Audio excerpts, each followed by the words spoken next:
Some California lawmakers say the state is behind on taking action on sea level rise. It comes after a new report revealed that we could start seeing impacts from rising sea levels by 2030.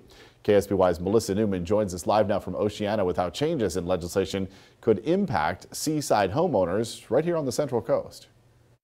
When it comes to seaside living, you can't really get closer than this. These homes are practically on the sand and the ocean is their backyard. Now, state analysts are trying to get legislators to ensure future home buyers of properties like these are aware of the risks they could incur as the sea levels continue to rise.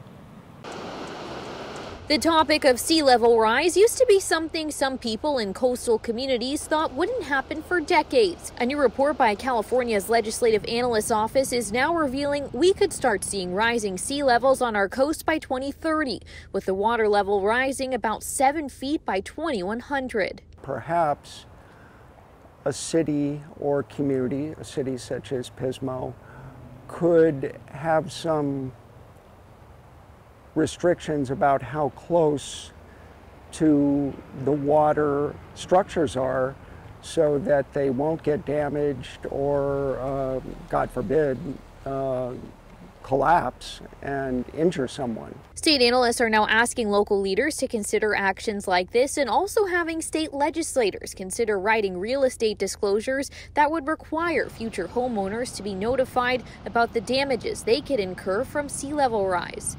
Pismo Beach real estate agent Ashley Boyer says the state already makes agents disclose dozens of risks to potential home buyers like earthquakes and tsunamis. We have to go through those if we're doing our jobs right in a fairly step-by-step manner to make sure they're well aware of where their house sits. Also, if any reports are already available, if they're very close to a cliffside view, if there's any erosion or engineering reports that already exist, then those are required disclosures. Boyer doesn't believe this would necessarily deter people who already live near the coast from buying property, but perhaps those who live out of state. Maybe it wouldn't be a prohibitive factor, but it gives you pause. You want more research on it, and it might actually deter someone who's never lived near the ocean, and that's a scary concept that their home or something close to their home may not exist in a few decades. Many parts of California's coastline are under local jurisdiction. The city of Pismo Beach tells me they're working sea level rise into their new coastal plan update. In Oceano, Melissa Newman, KSBY News. U.S. Geological Survey scientists believe more than $150 billion in property could be at risk of flooding by 2100, creating more economic damage than the state's worst earthquakes and wildfires, according to the LA Times.